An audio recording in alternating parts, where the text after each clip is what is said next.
This is a response to something Meadow DeVor said in one of her videos. First of all, I want to say that the first video of hers that I watched changed my life pretty much completely.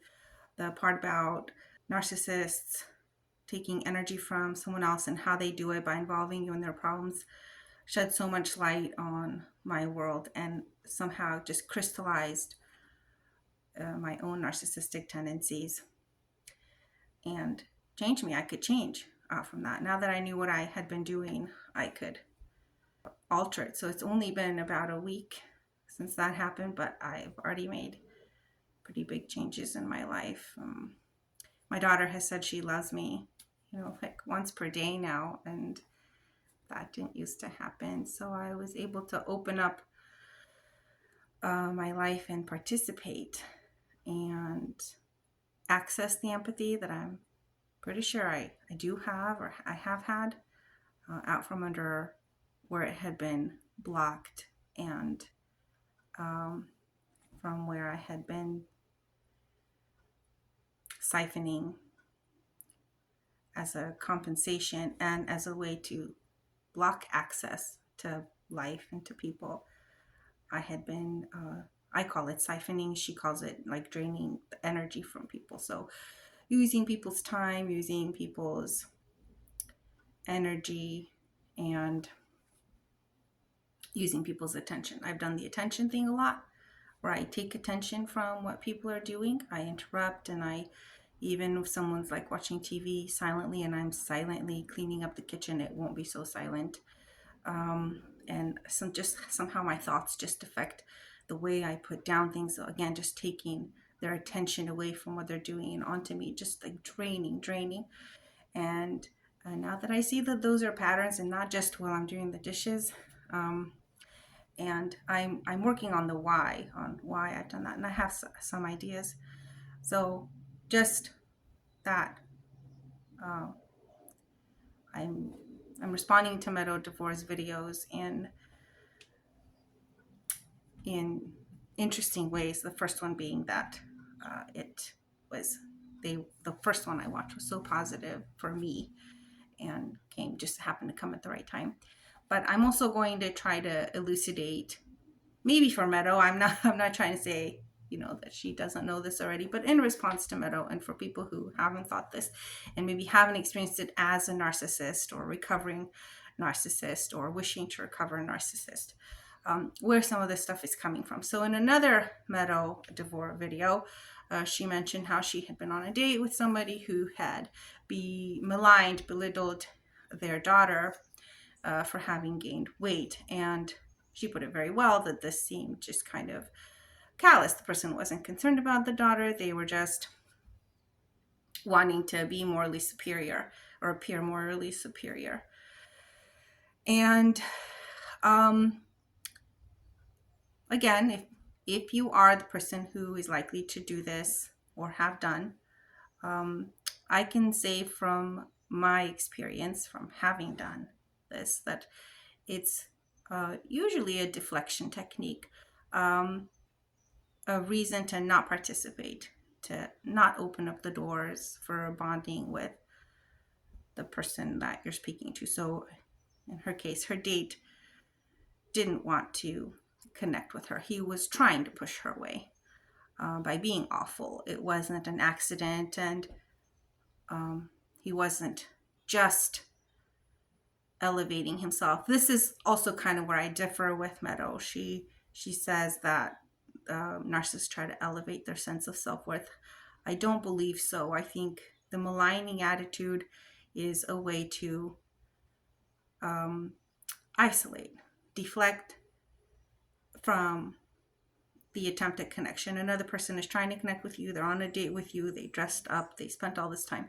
You already think you're not worthy of that. You're interested in the game because you're interested that they came to see you. And you see how they would do that for a normal person or for someone who's interested in developing, a relationship of some kind.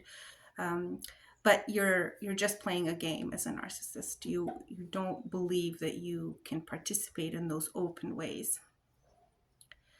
And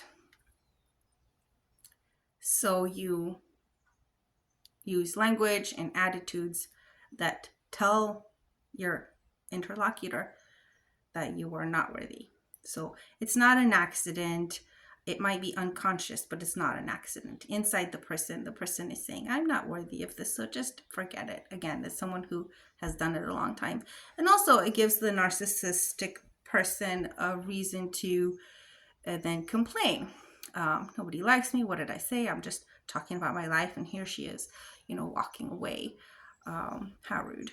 So they can turn it around, and then the normal people, let's call them the non-narcissists, the empathetic people, regular people who are open to the world, they can then talk about how terrible that is and how the narcissist spin things into. So everybody gets kind of what they want, except the connection doesn't happen.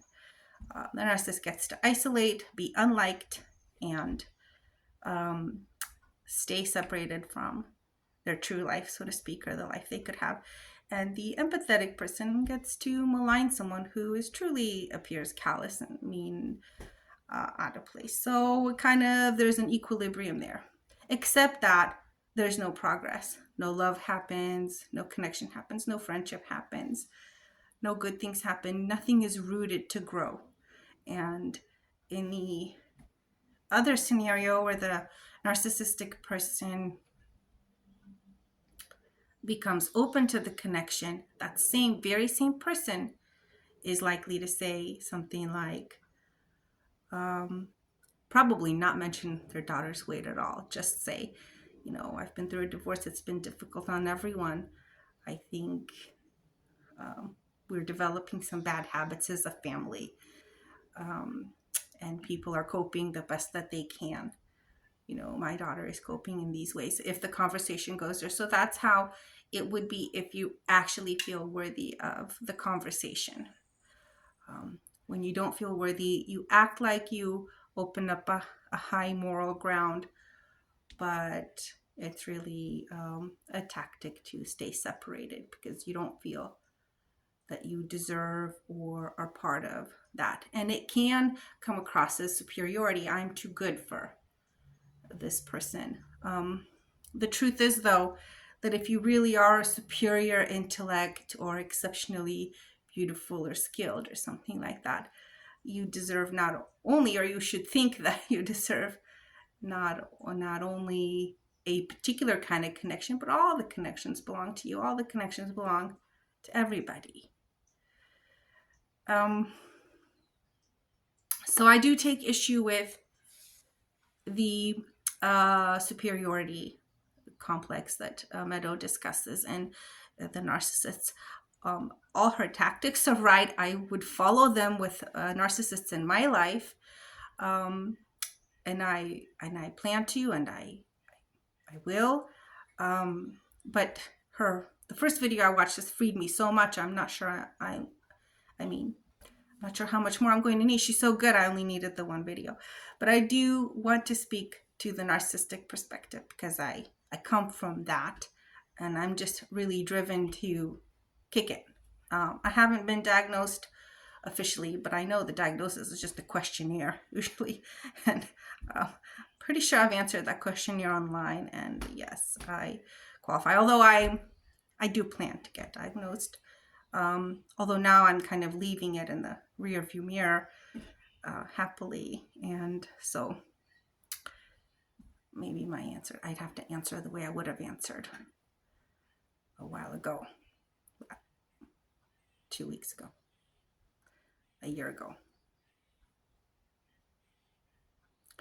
When a narcissist says, maligns other people, or is callous toward other people, they're just wanting to separate from you. Because even if you're not worthy of them, or if they say something like that,